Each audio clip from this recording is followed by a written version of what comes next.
we all know that sisterhood doesn't happen overnight. It takes time. Now, we've all met people that we click with right away. That's fine. I mean, nothing's wrong with that. It's just that you have kindred spirits and you click for one reason or another. But that relationship has to evolve. That relationship takes time. It takes development. It takes growth. Because you could click with somebody one minute, and next minute you can decide, you know what? I don't too much care for this person. I don't like to use the word I don't like this person. I'll say I don't care for this person. It's something about that person that kind of irritates me. So that just tells me that the clicking moment is over. Um, you don't have to be nasty. We can just say, hey, how you doing, and keep it moving. So sisterhood takes time, heat, and pressure for true sisterhood. Sisterhood takes effort, and it takes effort on both parts, not just one sister to another, but both parts.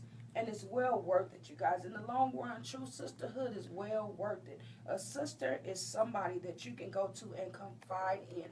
A sister should be your confidant. A sister should be someone you can laugh with, someone you can cry with, someone you can argue with.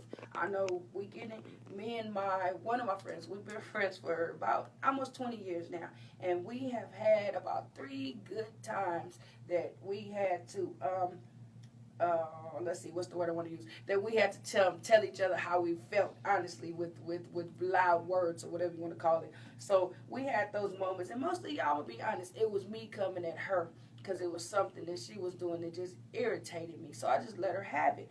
But being my friend, she took it. She looked at me and she was like, "Okay, And we won't speak for a few minutes, but knowing that love we have for each other, that trust that we have, and that honesty that we have, she let me vent, and that lady's still right by my side to this day. Sisters should be able to encourage each other, help each other, build each other up when they need to be built up. I mean, I do check in with my sisters. Hey, girl, what's going on? I'm just checking in. And I have a women's ministry. It's called A Band of Sisters Women's Ministry. And what our main thing is, we will dispel the myth that women cannot get along. We don't have to like each other 24/7, but we will get along. And how will we get along again? I'll say it with that love, with that respect. And it's not conditional love, it's unconditional love. Let me add that word. It has to be unconditional. You have to take me with my quirks, you have to take me with my corny jokes, whatever the case may be. It's me. So if you're going to love me, love me. And when I say me, I mean us as women all the way across the board. Sisterhood is a bond that's above blood relation. It's a connection that goes beyond being a sibling. That's what sisterhood is. A lot of people I'm meeting these days don't even have relationships with their siblings, and I don't know if I should say that's okay or not. I mean, you'll work it out, or either you won't. But a lot of women that I meet don't have relationships with their siblings or with their family. So I like to believe that the God that I serve gives you additional people for your family. If you can't get along right in your immediate family, then he gives you somebody else to take their place until that relationship bridge has been rebuilt. Sisterhood is not based on the need or convenience of either partner in the sisterhood. It's based on, again, unconditional love and respect. I mean, I have to respect your grind just like you have to respect mine. You might not like it, you might not understand it, but if you call myself your sister, that respect should be foremost. Sisterhood should have no limits. And when I say no limits, I mean we should have the mutual, unconditional love for each other. We should get along with one another. We should be able to tell you how I feel without telling you off. I should be able to pull you to the side and let you know what's going on with me. To let you know if I'm in a good mood or not. Like today, I'm not as jolly as I always am, but I'm here. I'm here to get the word out and to let us sisters know that we have to stop this madness because we're losing each other so fast. We're losing our sons, we're losing our daughters, we're losing just family and friends like it's not like no other. This is a crazy time we live in. So we need to bond together for something. They say we have to stand together. Let's stand together on unconditional love. not stand together to fight against each other. We have to come together, first of all, and I'm going to say it, as a people. We have to come together as a people, because division was bred into us from the beginning. And we still have the power to override that, people. We still have the power to come together. Okay, so what? My sister driving a Mercedes and I'm driving a Tahoe. It doesn't matter. What matters is what's in my heart. What matters is the words that I speak to my sister. What matters is the way I respect my sister, the way I come at my sister. There's a way. If you have something against another sister and you can't come at her face to face, write it on a piece of paper. I mean, I'm a writer. That's what I do. I write on paper. But today, we text important information to each other. So, okay, if that's your get down, text it to her. But make sure you check yourself when you're texting it to her. Because we can text with an attitude. I know I do it with my husband. Okay, so I say that. But we text with an attitude. I mean, y'all know me. I keep it real. It is what it is. So we need to check ourselves for our motives one to another. So, sisters, what I'm saying to you guys today is we can do it. We can get along. We can stop the violence. We can stop the weave pulling, the hair pulling. I mean, we just be going in. I saw this young lady the other day, these two young ladies, rather. I mean, they was just fighting, rolling across a car, rolling in the street. That's not necessary. And the first thing that people do is pull out their phones to record it. Instead of stopping it, they're recording it. Instead of telling them, you know, hey, y'all, get up, get yourself together. They want to see who get the best footage. And that disturbs me. People's pain and hurt and anguish that they're going through is worth nothing but a videotape. It's worth nothing but your Facebook likes. Life is worth nothing but how many likes you can get on Facebook. Okay. I'm speechless on that point, y'all.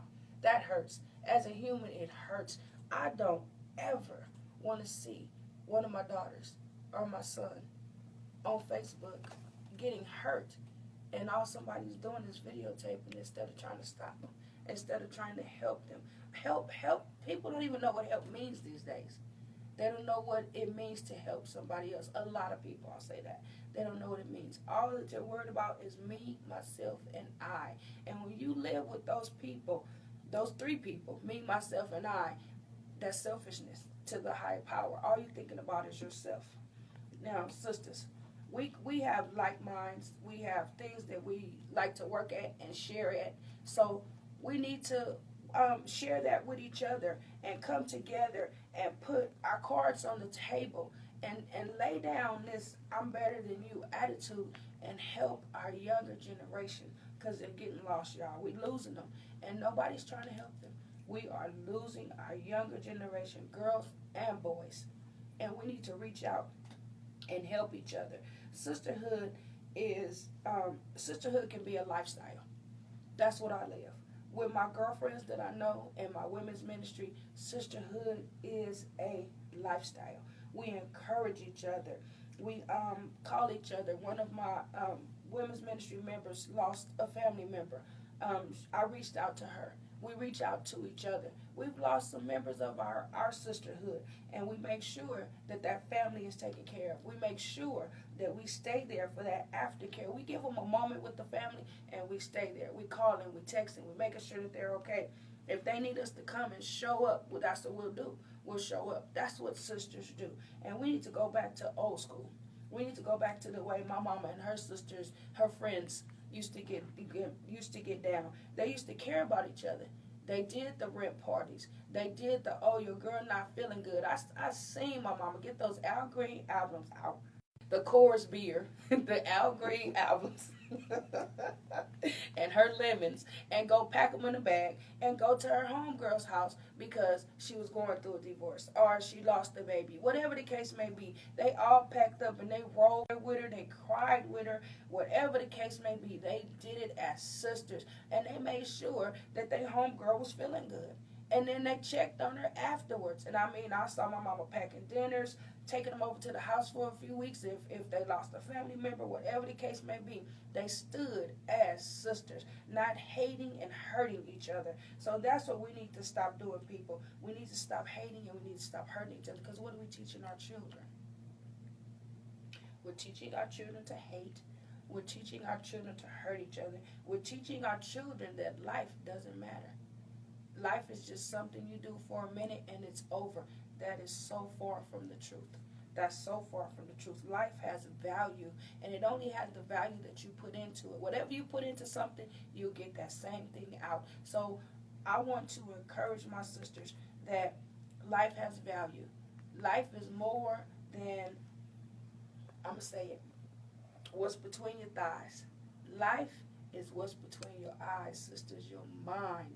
It's all about your mind, your body, and your soul, not the selling of your body, not the renting of your body, none of that. Your body should be so precious to you that you take care of your temple. Your temple means a lot to you.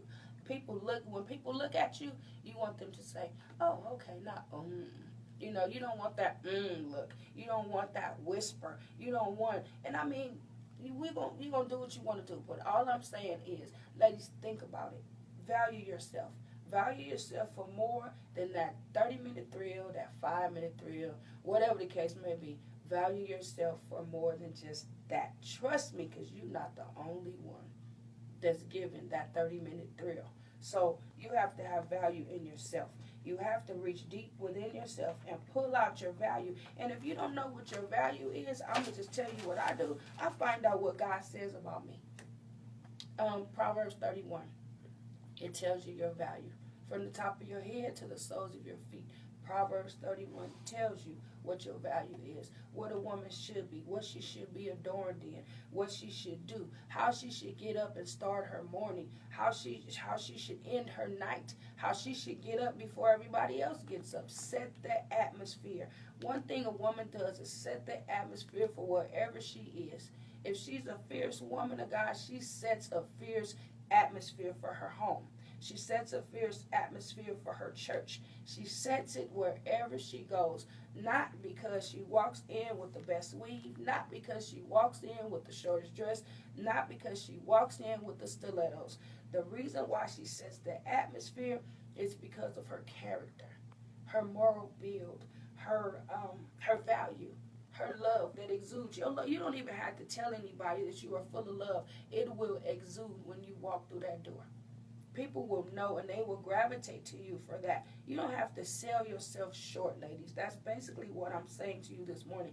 I am so irritated with the devalue of sisterhood.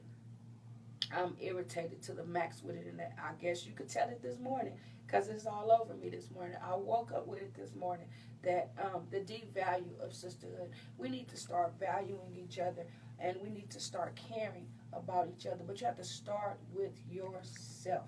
So I'm going to take another short break, everybody, and I'll be right back with you.